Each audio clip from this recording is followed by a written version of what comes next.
The Stephen Mnuchin, the Secretary of the Treasury, the U.S. Treasury, for the last almost 4 years now, and we are at a particularly interesting phase for all kinds of reasons. A few weeks away from an election, and of course, we are still deep into the coronavirus challenge that the country is facing. So thank you very much indeed, Mr. Secretary. Thanks for joining us. I've got a lot of questions for you. I want to talk generally about how you see the economic outlook and maybe some sort of view on policy more generally. But can I start off with obviously what is the continuing sort of hot topic for everybody on right now, which is the issue of a negotiations over a further stimulus package. A week ago, the president said no more negotiations, pulled you out of those negotiations, said didn't want any more negotiations. However, there do seem to be more discussions going on. Yesterday, many of us saw Nancy Pelosi, House Speaker, in something of a meltdown, I think it's fair to say, on TV when asked about where we were in the negotiations. Can you just give us an update and explain what is going on right now? Are you talking to the Democrats in the House? Are you talking to Republicans? Just give us a sense of where we are with these discussions. Well, Jerry, it's good to be back with you. It's been a long time since we were together in Davos in January. And as you recall at the dinner, I didn't predict this, but I said, can you imagine what the risks to the world are if this virus spreads around the world? And we've seen this. As it relates to the status of the discussions, I spent an hour speaking to the speaker this morning. We had a comprehensive discussion on a lot of issues. Mark Meadows and I had a conference call with Mitch McConnell and the Senate Republicans over the weekend. We spent over 2 hours with them, getting very good feedback on a range of issues. As you said, last week, the president instructed me to stop negotiating because we were too far apart. We then started talking about an airlines-only bill, which we had a lot of bipartisan support for. Unfortunately, the speaker was not willing to move forward with an airlines-only deal. We continue to have discussions and try to compromise on a broader package. I will say from our standpoint, the all or nothing approach doesn't make sense. There's $130 billion of money that we have not spent that we could spend tomorrow for additional PPP money for small businesses, giving those companies a second check, which are very important. But we will continue to simultaneously try to reach a comprehensive package. From what's been reported, Mr. Secretary, the numbers seem fairly close, at least in terms of the overall, the aggregate number. The House is, Democrats in the House want 2.2 trillion. They passed that. It's understood that the administration is now talking about 1.8 trillion. Now, I know there's a lot of disagreement, and the speaker made that clear over the weekend with a list of 8 areas where she didn't think you were doing enough. But is that basically right? I mean, that sounds like you are pretty close in terms of the overall number. Well, I think so. The president authorized us to move forward with a very comprehensive proposal, has money for schools, making sure that kids can either go to school safely or have the resources to do school at home, with money for broadband, money for important safety at school, has a very large amount of money for small businesses, $300 billion in additional funds for small businesses, has a lot of money for healthcare, testing, vaccines. The president even authorized us to have money for state and local governments to make sure that they don't have to lay off the critical workers, the firemen, the policemen, the first responders, the medical professionals. So the president is interested in seeing significant support for the U.S. economy, but for those areas that are hardest hit. And the good news is a large part of the U.S. economy has come back strong. People thought that we would hit double-digit unemployment. A lot of people expected 25% unemployment. We never got anywhere close to that. We're now back down to very, below 8% on unemployment, and we're making a lot of progress in rebuilding this economy. That State and local government support you mentioned does seem to be perhaps one of the key, if not the most important sticking point. Democrats want a big number there, 400 billion, maybe maybe more. Republicans, certainly Republicans in Congress, are very critical of that and say that represents a bailout essentially for Democratic states that have been fiscally profligate. Is there any chance that the president, that you and the administration will move much closer towards that number that the Democrats want? Well, we've compromised significantly, but let me just emphasize there are money issues. There's also policy issues. The bill that the House passed is close to 1,600 pages. The importance is in the details. We're going through language. One of the things that's very important to us is making sure that we have liability protection for small businesses and for schools as they reopen.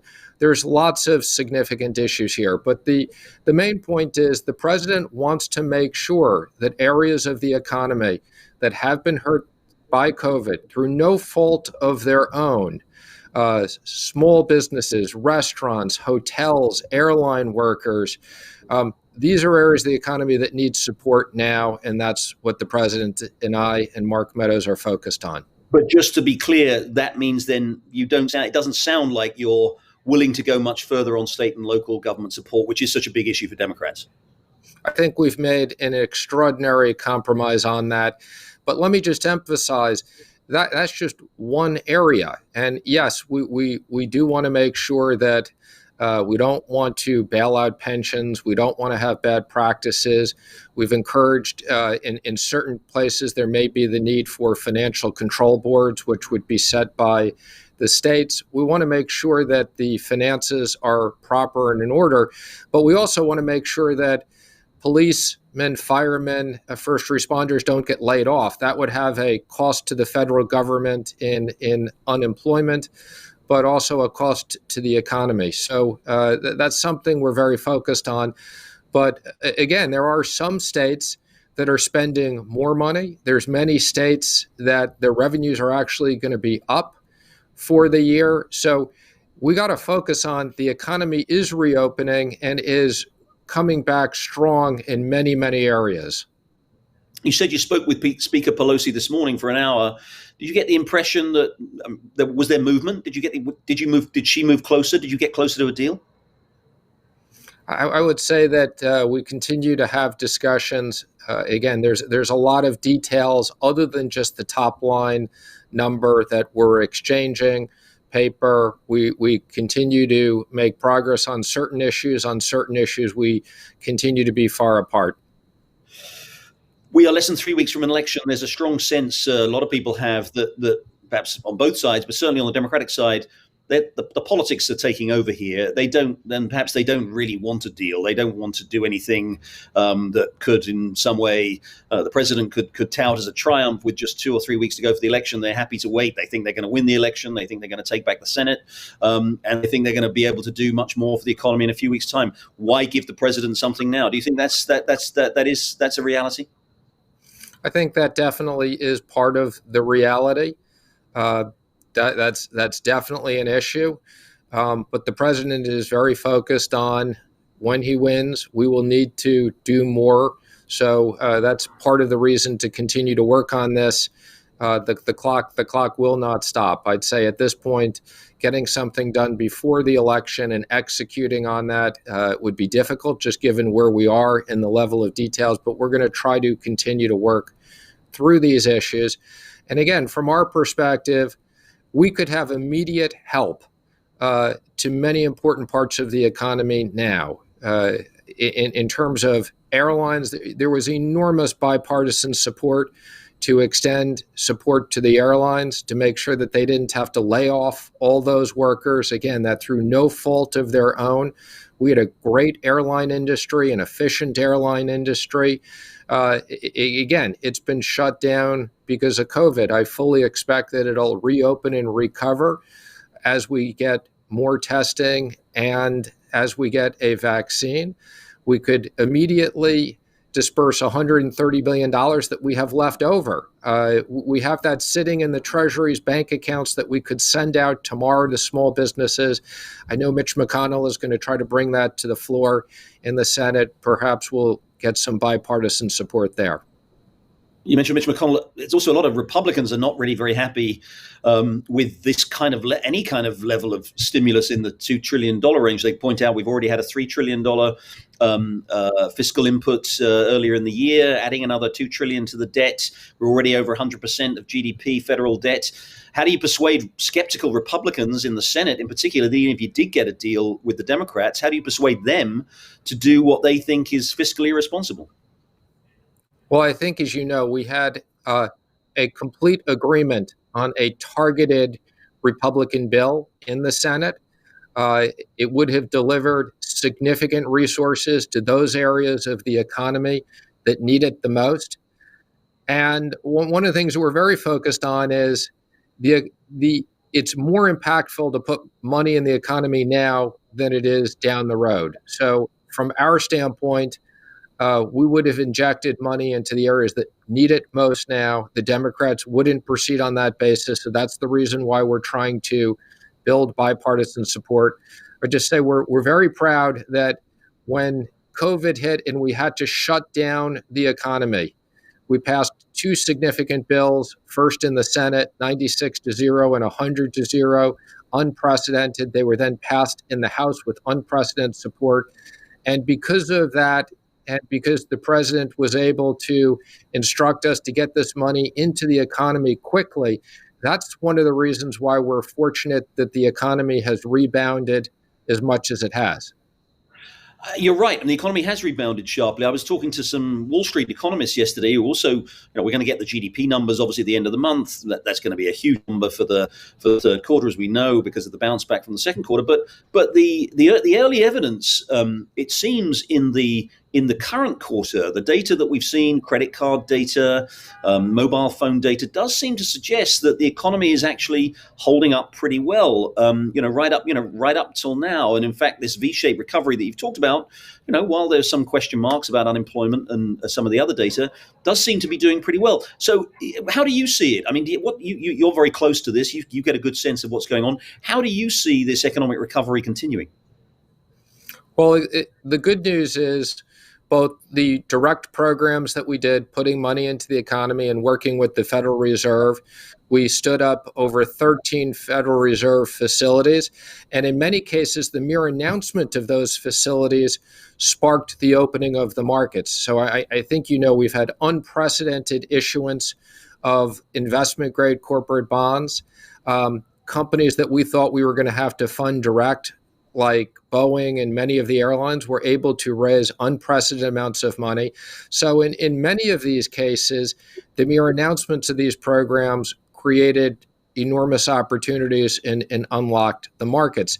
I think in consumer spending, there's no question the money we put into consumer pockets, whether it was the direct payments or other money that we injected into the economy, have had a very, very strong impact on consumer spending.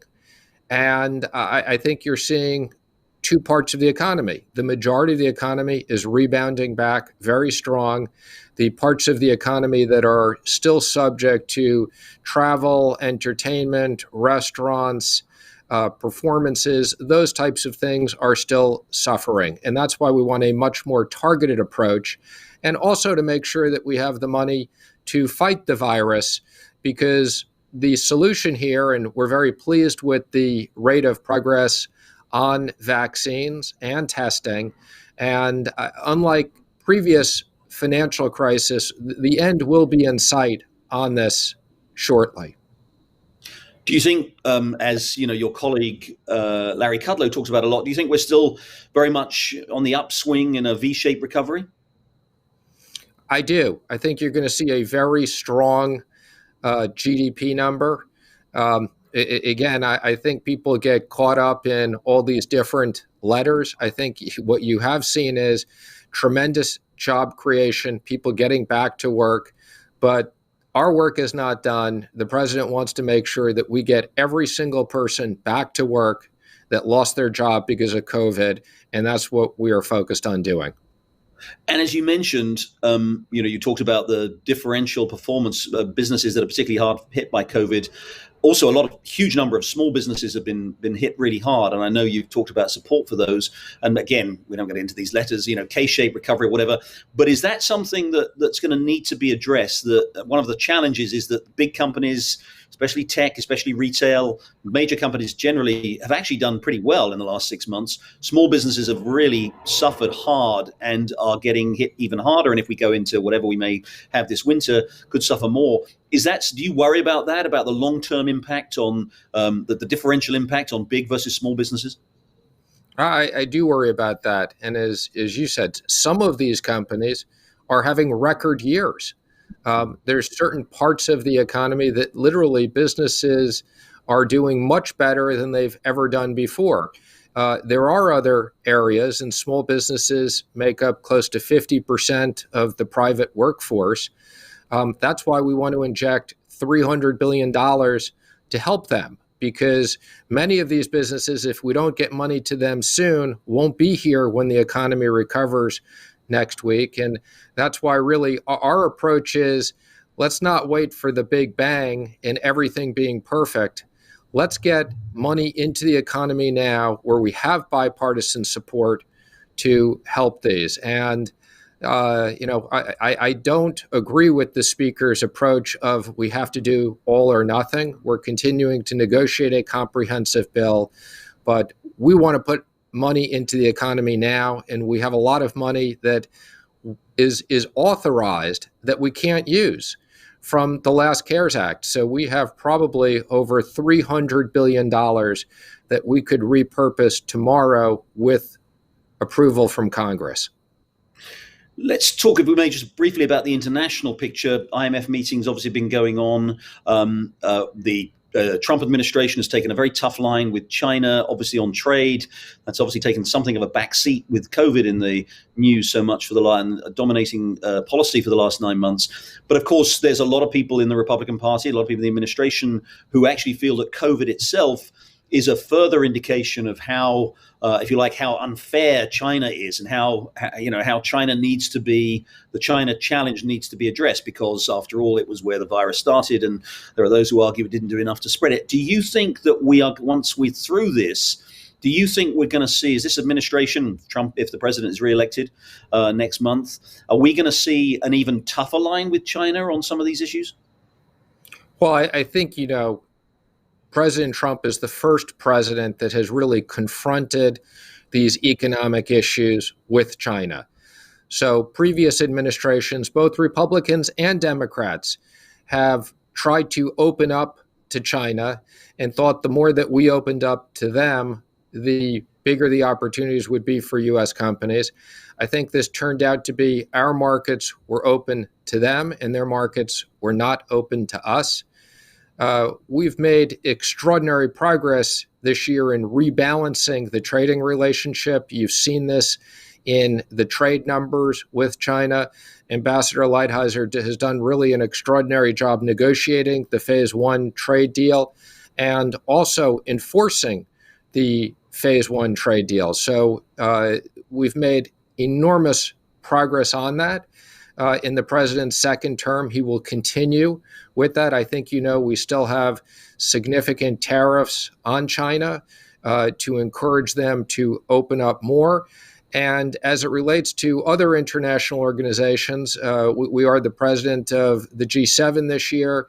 I had yesterday a lengthy video call with all my G7 counterparts as well as central bankers. We addressed some very important economic issues. This morning, I was on the G20 finance ministers video call. So COVID has impacted not just the United States, the rest of the world.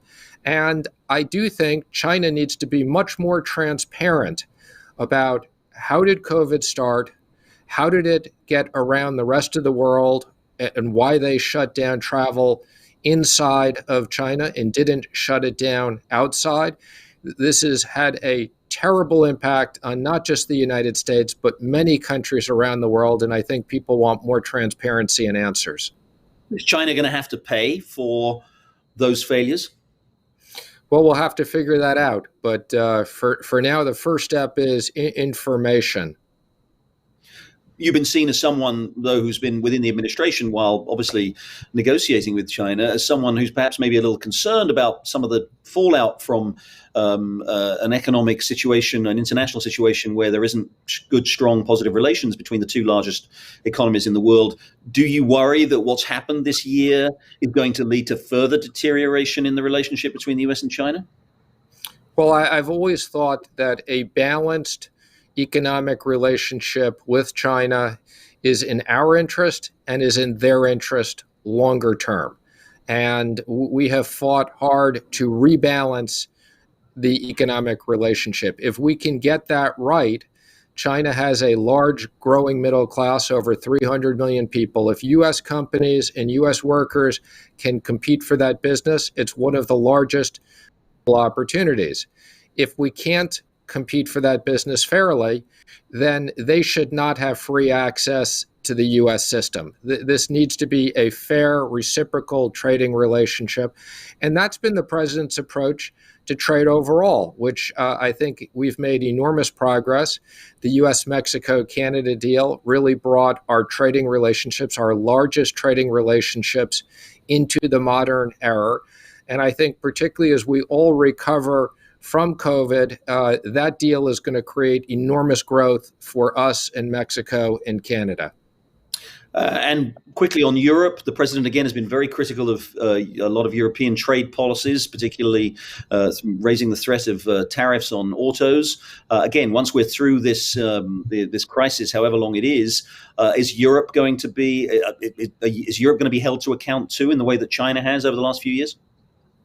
Well, we've always said that Europe is something that we need to sit down and address issues. But for the moment, the bigger issue in Europe is obviously with the UK and Brexit. They have some very significant issues that they need to resolve between now and the end of the year. So I would say that's got to be Europe's priority. They got to get their own issues.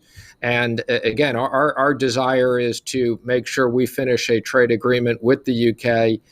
We have very similar areas of interest. Obviously, one of our longest and most important relationships, and we want to make sure that we have a great deal with the UK.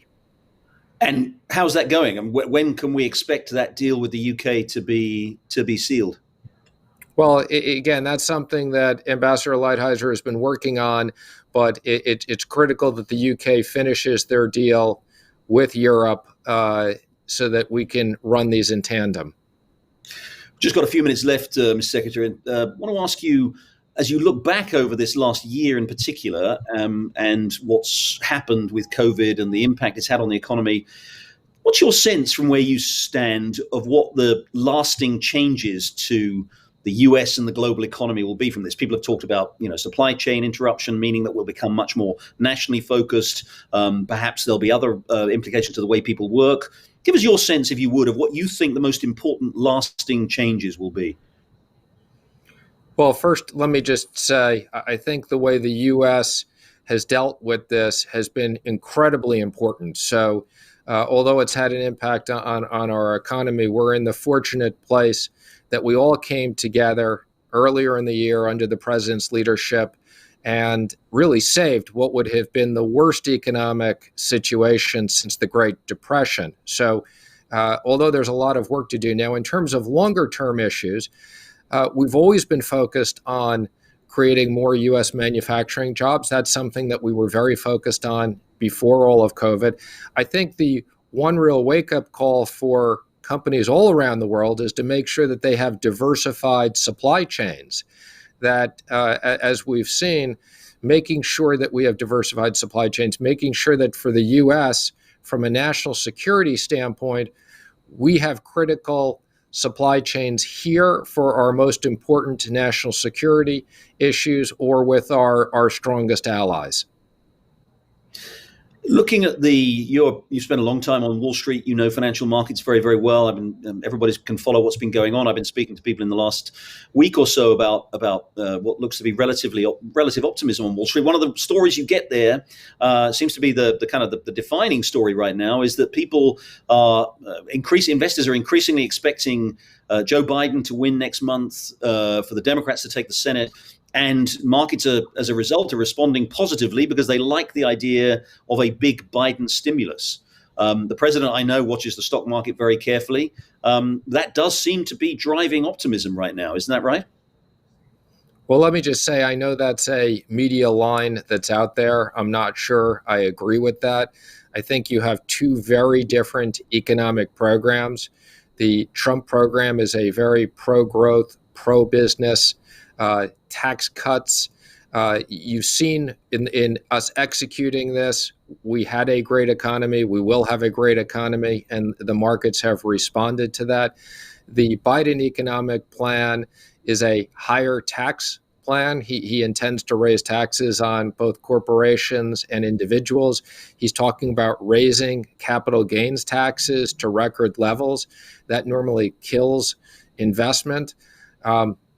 I think that, again, the concept that fiscal spending is going to compensate for the differences in the business environment and the economic environment, I don't support that, and I think people are overestimating that. Now, having said that, again, I don't know where the market will be in any given day, but the market has reacted very well to the Trump economic recovery. And on the larger question of position, as I said, the US's federal debt is over 100% of GDP. Interest rates are still very low, benign. There's no indication of inflation. The Federal Reserve has indicated that it's going to be very accommodating. People used to worry about deficits and worry about how much money the government could borrow and the impact that could have on inflation or crowding out investment. We do seem to be in a situation now, at least if you look at the markets and you look at most economists, where they seem to think, it doesn't matter anymore. The government can borrow as much as it wants. We have this old MMT theory that the government can just keep borrowing as long as inflation isn't rising. Do you think that deficits matter? Do you think the government can just, frankly, these days, borrow as much as it wants? I do think deficits do matter in the long run, absolutely, and the U.S. debt is something we're going to have to deal with over the next 10 years. I think the good news is, as the reserve currency, we do have flexibility. So when you're in a war, and we're in a war against COVID, you spend what it takes to get rid of it, and that's what we've done. And we're spending what it takes to make sure that the parts of our economy need help get that help. And that's why we are where we are. Now, having said that, over time, we definitely have to look at the rate of growth of government spending. And if we can keep the rate of growth of government spending below the rate of growth of GDP and grow our revenues faster than we increase government spending, that is something that will reduce the ratios over time, and that's something that we're going to need to worry about in a post-COVID environment. I would also just say the fact that interest rates are very low and we can lock up a lot of this money for 10, 20, 30 years at cheap money definitely helps the affordability of what we're doing now. But you do think that at some point down the road, if not 21, then 22, there is going to have to be some restraint, fiscal restraint, at least on the spending side? I would say over the next 10 years, we are going to have to focus on the rate of growth of government spending. Final question, Mr. Secretary, we're almost out of time. You've been, as I said at the start, you've been Treasury Secretary for almost 4 years. We have an election. We have a presidential inauguration in January and a new term then. You hope, obviously, that President Trump is reelected. Either way, though, win or lose, do you, if he wins, do you plan to stay on, or are we into your swan song? Well, if he wins, I plan to stay on. And let me be clear, if he loses, I definitely don't plan on staying on, even if you never know who Joe Biden may call on in these circumstances. But so if he wins, you do plan to stay on. There's as far as you're concerned, you're happy. It's quite unusual for people to do 2 full terms, but is that what you're thinking about? it is unusual, but we still have a lot of work to do. I won't break Gallatin's record at 13 years. Secretary Steve Mnuchin, thank you very much indeed for joining us, and thanks for taking the time, and good luck with those negotiations. Thank you.